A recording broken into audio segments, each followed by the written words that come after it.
Hello everybody, c'est l'heure du Heilandi Party, troisième prise. On va essayer d'y arriver cette fois-ci. Alors donc c'est la vidéo hebdo normalement où je vous parle de mes lectures passées, présentes et futures. Sauf que cette fois-ci, circonstances atténuantes de connexion internet, je vous fais le récap des 2 semaines en une fois. J'espère que la durée va donc pas être trop longue, mais si c'est le cas, ceci explique cela. Voilà, donc on va attaquer de suite avec les mangas où je vais être sûrement très concise parce que donc troisième fois que j'en parle oblige, j'en ai un peu... Voilà. Alors, première série, je vais vous parler des tomes 5 et 6 d'une série que j'ai finie donc cette semaine. Hier plus exactement, mais moi je vous présente le tome 3 parce que c'est donc... je les ai lus chez une amie et je ne les ai pas. Il s'agit de la série Alice au Royaume de Cœur par Queen Rose et Somei Oshino, édité chez Kiun. Avec des dessins que j'aime bien. Voilà. Alors, d'ailleurs, oh, vous voyez Peter qui est trop mignon. Peter le lapin. Voilà. Donc, comme le titre l'indique, vous vous doutez bien que c'est une espèce de réécriture d'Alice au Pays des Merveilles.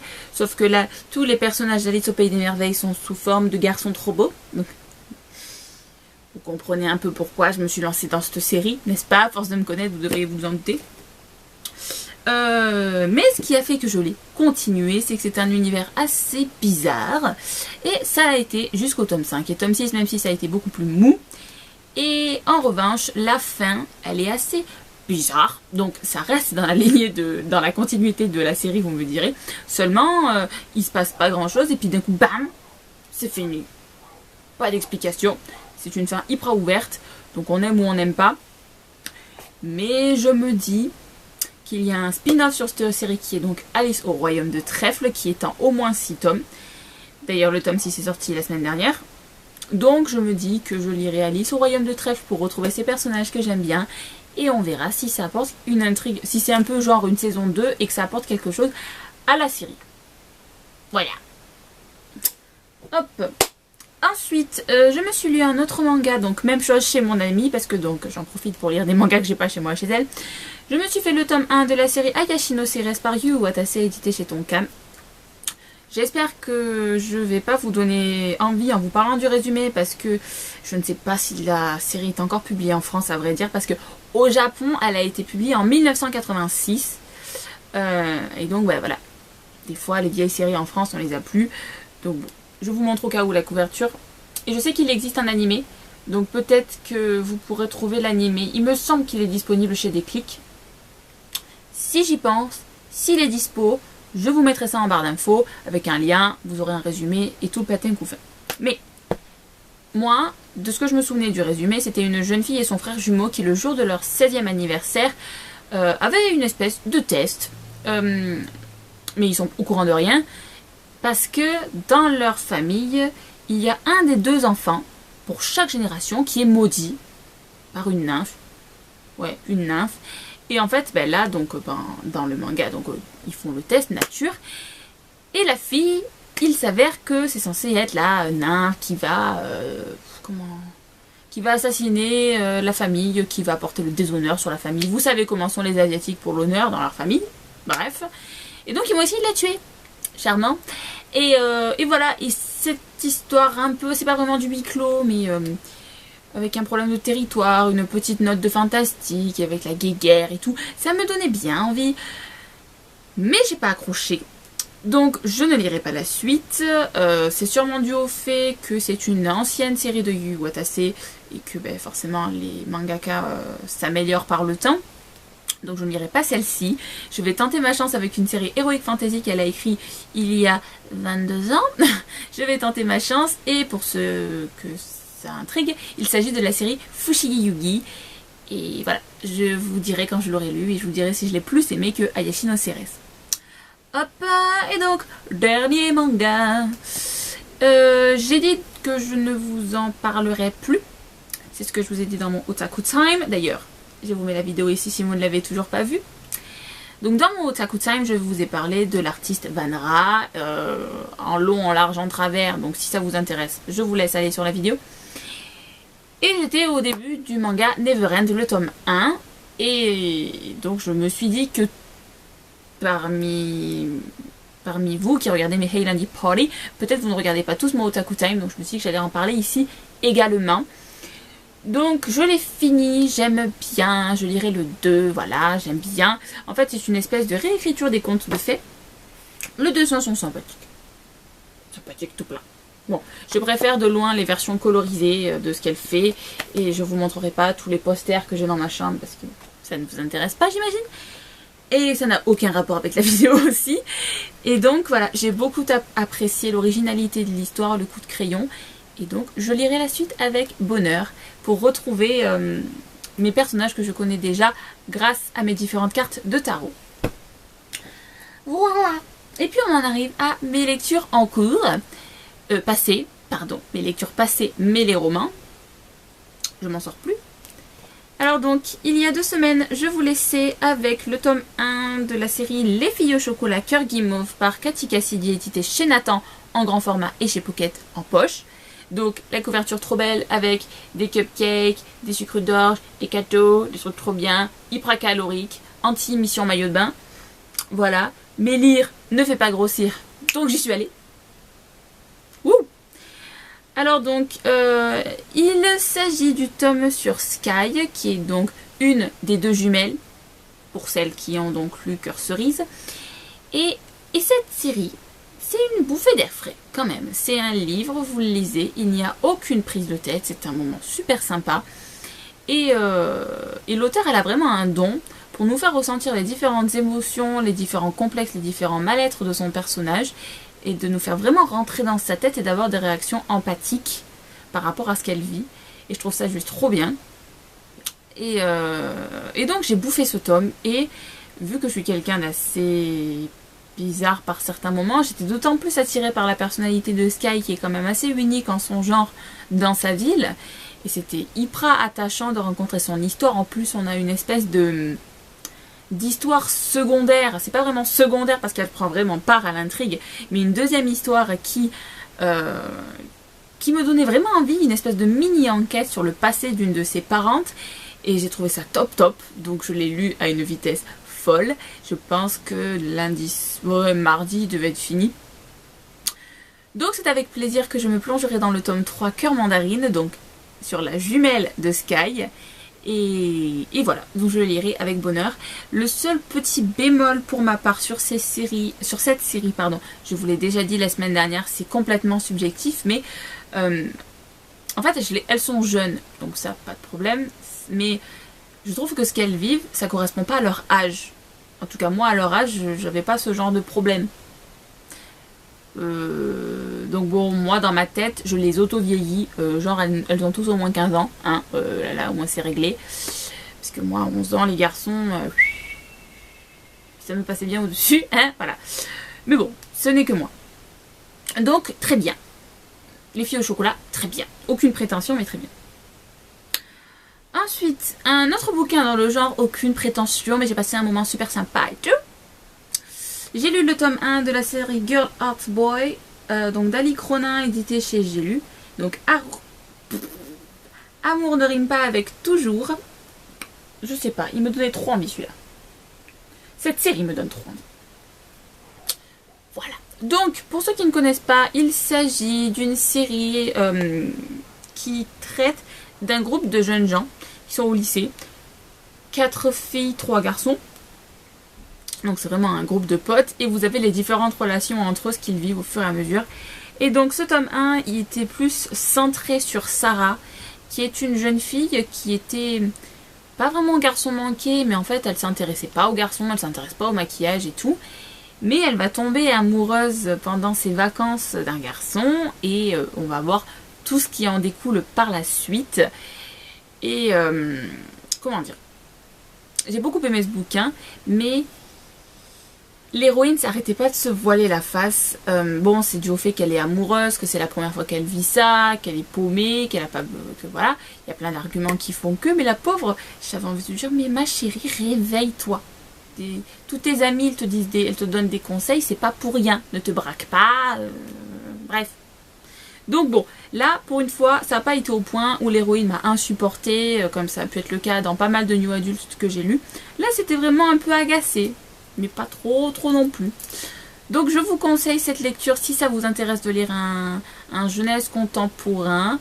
pour passer un bon moment sans que ce soit le livre de votre vie. Voilà, je l'ai bien aimé, j'ai passé un super moment. Je me répète, ça craint. Voilà, alors ensuite, on change complètement de registre. Je me suis lu un livre romance paranormale, donc un livre bien adulte, qui était le livre de ma Bookjar du mois d'avril, donc Bookjar du mois d'avril validé. Je me suis fait le tome 2 de la série Psy Changeling Vision Torride par Nalini Singh, édité chez Milady. Voilà. Et j'ai pas énormément aimé, c'est de la romance paranormale en fait, je vous dirais. C'est con, mais c'est vraiment plus doux un style qui me botte outre mesure. Et voilà, je l'ai lu parce que donc il était dans ma Bookjar, que voilà, fallait que je le lise, que je le sorte de ma palle. Mais non. Voilà, je sais pas, j'adhère pas à l'univers, j'adhère pas aux romances paranormales. Donc je l'ai lu, c'était loin d'être casse-tête, c'était loin d'être de la torture pour me le faire. Je l'ai quand même lu assez vite. Mais c'est pas le genre qui me botte. J'ai plein de livres qui me font envie. J'ai pas envie de... Notez bien les beaux guillemets imaginaires. Hein. J'ai pas envie de perdre mon temps là-dessus. Donc, je l'ai lu. C'était pas chiant. Mais non. J'aime pas la personnalité des psys qui sont insensibles et qui découvrent les émotions. J'aime bien le côté changeling en revanche. Donc, me refaire des romances para avec des métamorphes ou quoi. Des loups-garous. Ouais. Mais pas tout de suite quand même, faut pas abuser. Je me sens plus là des romances contemporaines en ce moment. Donc on va voir ce que je me fais. Voilà. Ensuite, ma lecture finie hier soir. Alors attendez, je me prépare mentalement parce que je l'ai fini cette nuit, à minuit. Pour moi c'était la rentrée ce matin. Alors, je peux vous dire que c'était dur de me coucher calmement après l'avoir fini. Donc je me suis fini le tome 2 de la série Divergent, donc Insurgent, les insurgés, par Véronica Roth, édité chez Nathan. Je vous montre absolument pas, j'ai pas envie de vous la montrer, cette couverture elle est trop moche, pourquoi je vous la montre, je l'aime pas. Avec la fille là, je l'aime pas cette couverture, moi j'aime la vraie, la couverture VO avec l'arbre qui est trop belle et tout. Bref. Alors, qu'est-ce que je pourrais bien vous dire? J'ai adoré Divergent.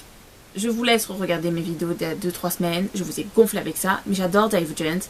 J'adore ce bouquin. J'adore ce bouquin. J'adore ce bouquin. Voilà, vous l'avez compris. Donc, j'attendais avec impatience de me faire ce tome 2. D'ailleurs, lecture commune que j'ai faite avec Tania de la chaîne Read, Listen, Feel et mon amie Jane du blog Diabline Manga & Co, que je vous mettrai en barre d'infos. Et donc j'attendais vraiment avec impatience de me faire ce tome 2 sans trop me laisser de marge pour pouvoir me lire le tome 3 qui sort le 15 mai. Et donc je l'ai commencé le 1er mai. Je crois que c'était jeudi. Donc il n'y a pas longtemps et je l'ai fini hier soir. J'ai adoré l'univers encore une fois. Seulement j'avais envie de casser la figure de Triss. Elle m'a saoulée pendant ce bouquin. Les copines avec qui j'étais, donc pendant les 3 jours, pendant que je le lisais, elles ont vu que j'arrêtais pas de gueuler, que j'avais envie d'arracher la tête de quelqu'un, n'est-ce pas? Parce que elle était pas immature, c'est pas le bon mot, mais elle était, elle reprochait aux autres des choses qu'elle faisait elle-même. Et quand les autres essayaient de s'approcher d'elle, d'essayer de régler les conflits, elle faisait absolument rien pour apaiser tout ça.